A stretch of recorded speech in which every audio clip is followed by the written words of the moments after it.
जब इंसान के अंदर से इंसानियत खत्म हो जाती है, जब पुलिस का खौफ निकल जाता है, जब संसार से मोह नहीं रह जाता, तो वो बन जाता है क्रिमिनल।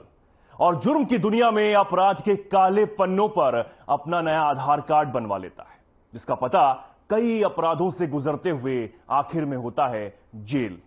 जुर्म के अनोखे अफसाने, हैरत अंगेज और खौफनाक वारदात की खून से सनी तस्वीरें, काले कारनामों की कहानियां जो आपके रोंगटे खड़े कर देंगी। लेकिन हमारा मकसद सनसनी फैलाना नहीं, बल्कि आपको सावधान करना है कि कहीं कातिल आपके आसपास तो नहीं। तो आज भी मैं हाजिर हूं आपके साथ, चेतन पाठक, सनसनी से भरी कई वारदात के किस्सों को लेकर, जो कराएंगी आपका सच से सामना और रूबरू करवाएंगी आपको दुनिया की हर उस सच्चाई से। हम आपको दिखाएंगे जुर्म से जुड़ी हर खबर, क्योंकि आपके हर तरफ घूम रहे हैं क्रिमिनल। तो हो जाइए तैयार और खोल लीजिए आंख कान।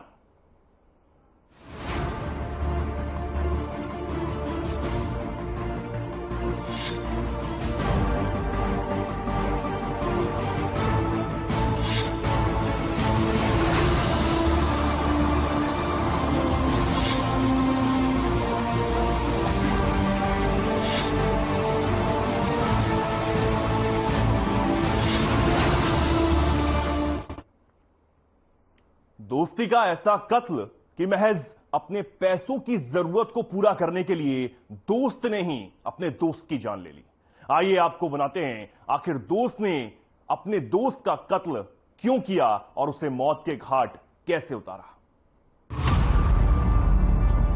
कहते हैं कि दोस्ती का रिश्ता खून के रिश्ते से भी बढ़कर होता है और इस रिश्ते में एक दोस्त दोस्ती निभाने के लिए हर कीमत चुकाने को तैयार रहता है। लेकिन अंबाला में इससे उलट एक मामला सामने आया, जहां दोस्त को अपनी जान देकर कीमत चुकानी पड़ी। दोस्त ने दोस्ती का कत्ल करते हुए अपने ही दोस्त को मौत के घाट उतार दिया। ऐसा एक मामला अंबाला से सामने आया है, जिसमें पुलिस ने खुलासा किया कि दोस्त ने ही होटल मालिक की ड्रिंक में नशीली गोलियां मिलाई और फिर उसका गला घोंटकर उसे मौत के घाट उतार दिया।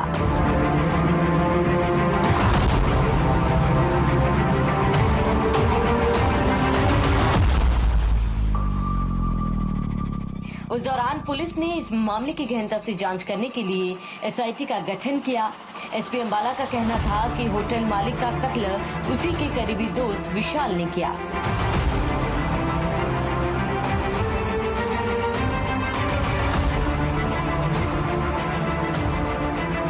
विशाल भिवानी का रहने वाला है और बीते दिनों अंबाला नूरपुर पीएचसी में कार्यरत था। उस पर काफी कर्ज था और अपने इस कर्ज को खत्म करने के लिए उसने सुखचैन से पैसे मांगे, पर उसने मना कर दिया। जिसके बाद 26 मई की रात को विशाल ने सुखचैन की ड्रिंक में नशीली गोलियां मिला दी और उसके बाद उसका गला भी दबाकर मौत के घाट उतार दिया। हमारा एक प्रजातंत्र है और यहाँ पे हर एक को अपनी बात कहने का हक है, लेकिन इसके साथ ही ये भी आज जैसे पीपली के अंदर किसान महापंचायत रखी गई है, तो हमने अपने सारे किसान नेताओं को और जितने भी प्रदर्शनकारी हैं उनको आगाह भी किया है और उनको रिक्वेस्ट भी की है कि वो अपनी संवैधानिक तरीके से अपना प्रोटेस्ट करें, ताकि किसी को भी कोई मार्ग अवरुद्ध ना करें, ताकि किसी को कोई इनकन्वीनियंस या असुविधा ना हो और कोई भी अपना र्यूमर्स ना फैलाए, कोई अफवाहें ना फैलाए, कोई इंस्टिगेट ना करे, प्रोवोक ना करे किसी को भी, और कोई भी अपने कानून को अपने हाथ में ना ले। मामले में पुलिस ने संज्ञान लेते हुए आरोपी के खिलाफ कार्रवाई की, लेकिन आखिर पैसे के लिए कब तक अपनों को ही लोग मौत के घाट उतारते रहेंगे। कहीं ना कहीं सवाल उठता है कि प्रशासन का खौफ कम हो रहा है, इसलिए ऐसी वारदातें सामने आ रही है। अंबाला से नरेश सैनी की रिपोर्ट।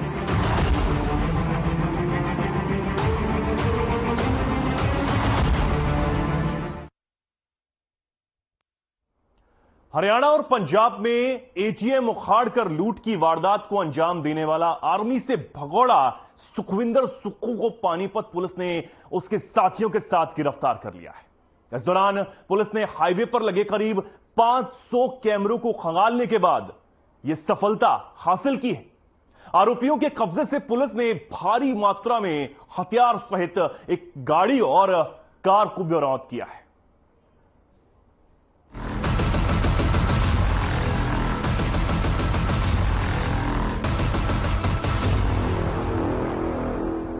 हरियाणा और पंजाब में एटीएम उखाड़ने की 24 वारदातों को अंजाम देने वाला शातिर गिरोह 25वीं वारदात को अंजाम देते वक्त पानीपत पुलिस के सीआईए 1 विंग के हत्थे चढ़ गया। गिरोह हरियाणा के पानीपत, सोनीपत, करनाल, कुरुक्षेत्र, कैथल और अंबाला सहित पंजाब के दर्जनों शहरों में एटीएम उखाड़ने की वारदात को अंजाम दे चुका है। अपराधी एटीएम से पैसे निकालने के बाद खाली एटीएम को नहर में फेंक देता था, जिसके बाद पुलिस की टीम अब इन अपराधियों के कब्जे से पैसों की रिकवरी करने की कोशिश में है। 30 मई 2023 को हमारे पास एक सूचना आई थी कि किशनपुरा चौकी के एरिया से गोहाना रोड से एक यस बैंक का एटीएम है वो उखाड़ लिया गया था। इसके बारे में सूचना मिली थी हमें, हमारी टीम मौके पे गई। उस एटीएम को काफ़ी समय से वैसे बंद पड़ा था और उसके अंदर कैश भी नहीं डाला जा रहा था, परंतु इस एरिया से लगातार 3-4 एटीएम लूट की वारदातें हो चुकी थी। इसलिए पुलिस टीम हमारी काफ़ी संजीदगी से, काफ़ी सीरियसनेस से इस केस पे लगी हुई थी। हमारे पास इस केस में कोई सुराग नहीं था, केवल एक सीसीटीवी फुटेज हमारे पास सामने आया था जिसमें एक ग्रे कलर की फॉर्च्यूनर वो संदिग्ध इसमें दिखाई दी थी। उस फॉर्च्यूनर के अलावा हमारे पास और कोई इसके बारे में सुराग नहीं था। इससे पहले भी जो 2 वारदातें हुई थी, जो काफ़ी बड़ी वारदात थी, जिसमें एक में 24 लाख रुपए की लूट हुई थी और उससे पहले जो सितंबर में हुई थी उसमें लगभग 17 लाख रुपए की लूट हुई थी।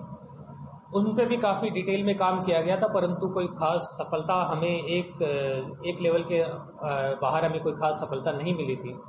गिरोह का सरगना सुखविंदर सिंह सुक्खू आर्मी में सिपाही है और लंबे समय से भगोड़ा चल रहा है। सुखविंदर ने एक गिरोह बनाया जिसमें उसने अपने सगे भाई, दोस्तों को अपने साथ लेकर लूट की वारदात को अंजाम देने लगा। इस गिरोह ने पानीपत पुलिस की पूछताछ में अब तक हरियाणा और पंजाब में 24 एटीएम उखाड़ने की वारदातों को कबूला है और आरोपियों की निशानदेही पर करनाल मुनक नहर से कई बैंकों एटीएम को बरामद भी किया है। मामले का खुलासा करते हुए एसपी ने कहा कि गिरोह दोबारा वारदात को अंजाम देने के लिए करनाल क्षेत्र में एटीएम की रेकी कर रहा था। इसी दौरान सूचना पर पुलिस मौके पर पहुंची। टीम ने आरोपियों को मौके पर ही धर दबोचा। हरियाणा और पंजाब में 24 वारदातों के जरिए इस गिरोह ने लगभग करोड़ों रुपए लूट किए और उन रुपयों से प्लॉट और गाड़ियां भी खरीदी।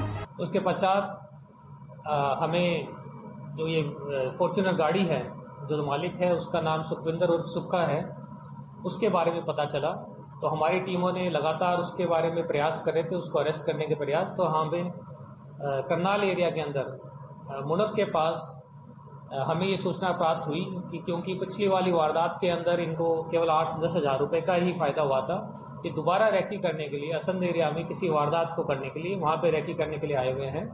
तो पुलिस की टीमों ने इन चारों लोगों को वहाँ पे काबू किया। इनसे पूछताछ में बताया कि सुखविंदर उर्फ सुक्खा इस गिरोह का सरगना है।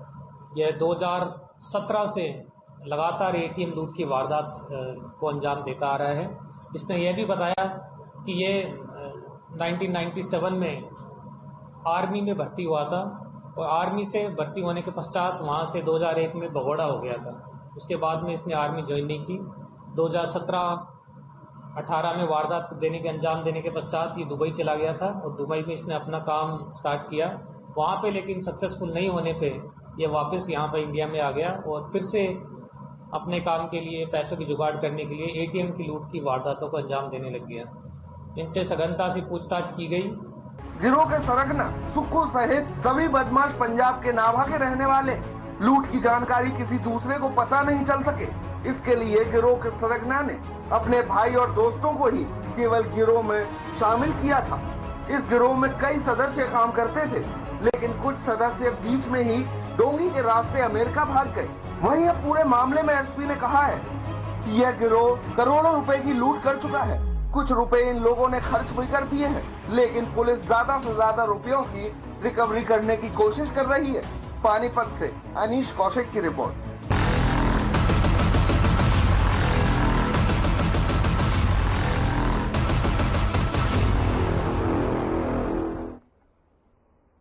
बहादुरगढ़ में 2 दिन पहले हुई 7 लाख रुपए की लूट की गुत्थी को पुलिस ने सुलझा लिया।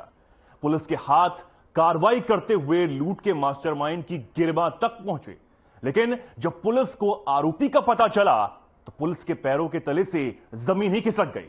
इस रिपोर्ट में देखिए और पूरे मामले को समझिए।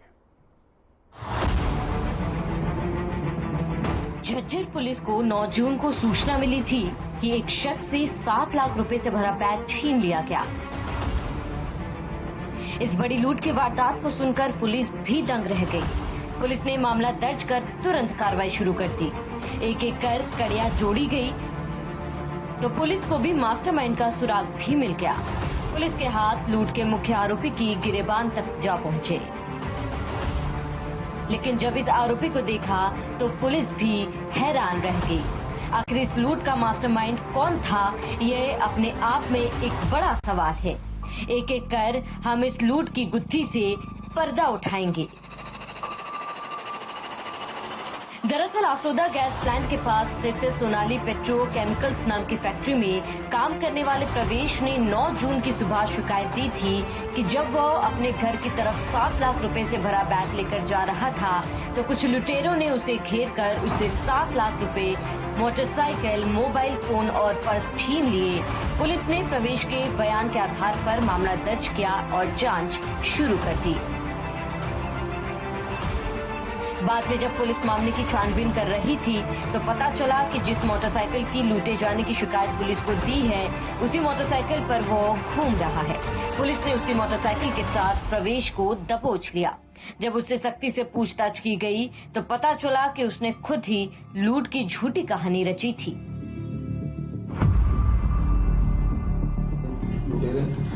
ये 9 तारीख की सुबह लगभग 5 बजे हमारे को कंट्रोल रूम में इंफॉर्मेशन मिली थी कि एक लड़का प्रवेश जो कि आसोदा में केमिकल स्टोर पे काम करता है, तो उसने बताया कि जब वो अपने गांव खरक गांव के नजदीक पहुंचा तो 5 लड़कों ने उसे घेर के उसकी बाइक 7 लाख रुपए उसका मोबाइल उससे लूट लिया था। जो उसके बाद हमारी सीआईए टीम एक्टिवेट हुई, थाने की टीम एक्टिवेट हुई और हमने अपना इन्वेस्टिगेशन शुरू कर दी।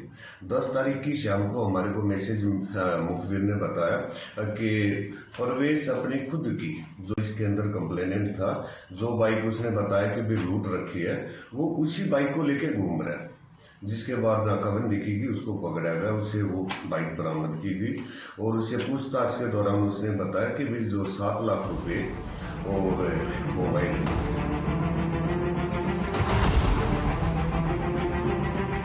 डीएसपी गुलाब सिंह ने बताया कि प्रवेश ने गांव के कुछ लोगों से पैसे उधार ले रखे हैं। इतना ही नहीं, उसने कुछ समय पहले ही अपने फैक्ट्री के मालिक की एक गाड़ी भी खरीदी थी जिसकी 2 लाख रुपए की किस्त बकाया है। प्रवेश को फैक्ट्री के मालिक ने 7 लाख रुपए कैश अपने खाते में जमा करवाने के लिए दिए थे। इन रुपयों को देखकर प्रवेश का मन ललचा गया और उसने खुद ही लूट की मनगढ़ंत कहानी रच डाली। फिलहाल पुलिस ने प्रवेश से 7 लाख रुपए, मोटरसाइकिल और उसका मोबाइल बरामद कर लिया है और उसे कोर्ट में भी पेश किया, जहां से उसे न्यायिक हिरासत में भेज दिया गया। झज्जर से सुमित कुमार की रिपोर्ट।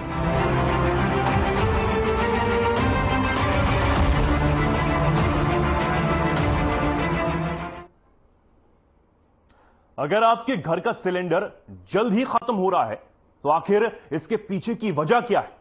आइए आपको बताते हैं कि महीने से पहले ही आपके घर का सिलेंडर आखिर इतनी जल्दी खत्म क्यों हो जाता है। देखिए खास रिपोर्ट।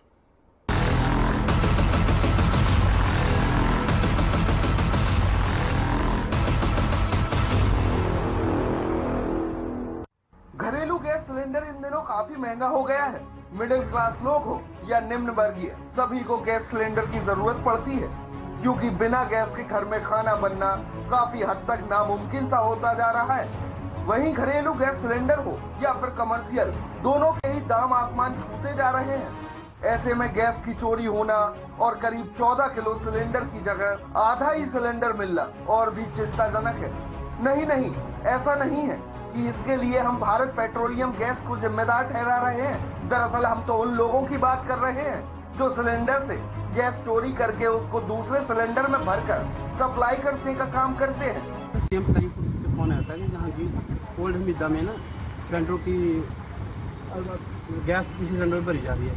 मौके पर हम पहुंचे तो अमृत गैस एजेंसी से एक डिलीवरी मैन ने वहाँ गड्डी रुकी हुई थी और सिलेंडरों में से पलटी कर रहा, जिसमें वो उसकी भरने वाली बंसरी और कंडा मौके पर पाया गया। तो हमने जो उसका वेट करा उसमें से 2 सिलेंडरों में तो गैस कम पाई गई। एक में पाई गई 1 किलो 630 ग्राम, एक में पाई गई 850 ग्राम। एक खाली सिलेंडर था जिसमें उन्होंने उसमें से पलटी मार के 3 किलो गैस करी हुई थी। तो मौके से हमने गड्डी और ये सिलेंडर जहाँ लेके आए जो कार्रवाई बनती है अपने उच्च अधिकारी से पूछते हुए कार्रवाई कर दी है। तो ये सर गैस इसमें मालिक ओनर को फोन करा है, डिलीवरी मैन भी कर रहा है या उसमें किसी और का भी हाथ है, जिस हिसाब से जिसकी कार्रवाई बनती है उसमें कार्रवाई की। डोमेस्टिक से डोमेस्टिक में बढ़ रहे थे। यमुनानगर में सीएम फ्लाइंग की टीम ने एक गैस एजेंसी पर छापेमारी की, जहां भरे हुए सिलेंडरों से गैस निकालकर दूसरे सिलेंडरों में भरने का काम किया जा रहा था। सीएम फ्लाइंग ने सूचना के आधार पर कार्रवाई करते हुए वहां से गैस की चोरी करने वाले कुछ कर्मचारियों को गिरफ्तार कर लिया है। सीएम फ्लाइंग के अलावा मौके पर पुलिस और जिला खाद्य आपूर्ति विभाग के अधिकारी भी पहुंच गए। पुलिस ने जहां गड़बड़ी करने वाले कर्मचारियों को धर दबोचा, वहीं उन सिलेंडरों को भी कब्जे में ले लिया जिनसे गैस निकाली जा रही थी। इस वाहन में रखे इन सिलेंडरों को आप देख रहे हैं, ये अंदाजा लगा सकते हैं कि दिन भर में कितने सिलेंडरों से कैसे गैस कम हो जाती है और न जाने कितने लोगों को पूरी मात्रा में सिलेंडरों के अंदर गैस नहीं दी जा रही होगी। फिलहाल सीएम फ्लाइंग ने जब्त किए सिलेंडरों और आरोपियों को पुलिस के हवाले कर दिया है। मामला पुलिस और जिला खाद्य आपूर्ति विभाग के अंडर जा चुका है, तो वहीं पुलिस ने मामले में संज्ञान लेते हुए कार्रवाई भी शुरू कर दी है और साथ ही गैस चोरी करने वाली और एजेंसियों के बारे में भी पता लगाना शुरू कर दिया है। Bureau report.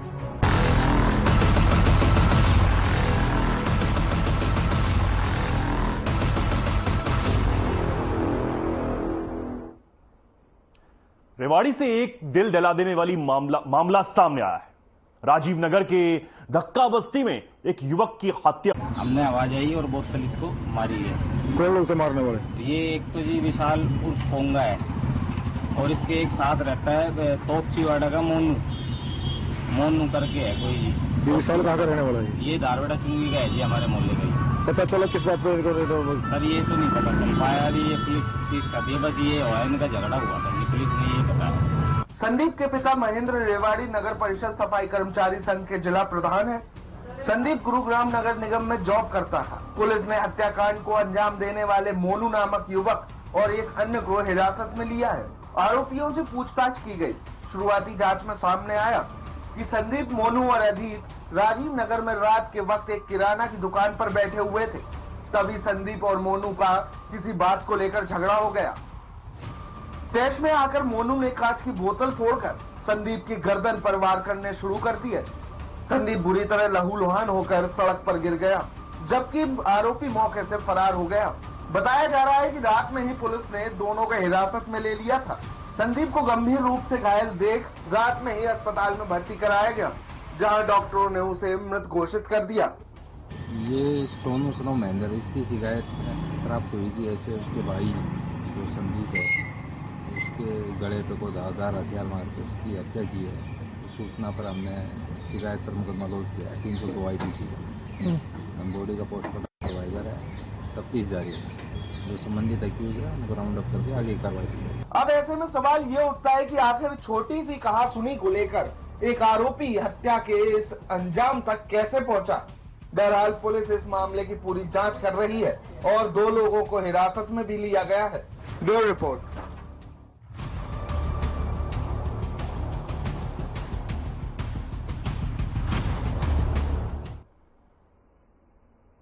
तो देखा आपने किस तरह बदमाश शातिराना अंदाज में अपराध की वारदात को अंजाम देते हैं और मौके से फरार भी हो जाते हैं। हमारे इस खास कार्यक्रम का मकसद आपको डराना बिल्कुल भी नहीं था, बल्कि आगाह करना था, क्योंकि हो सकता है कि कोई बदमाश दोस्ती और अपनेपन का चोला ओढ़कर क्रिमिनल बनकर घूम रहा हो। धन्यवाद।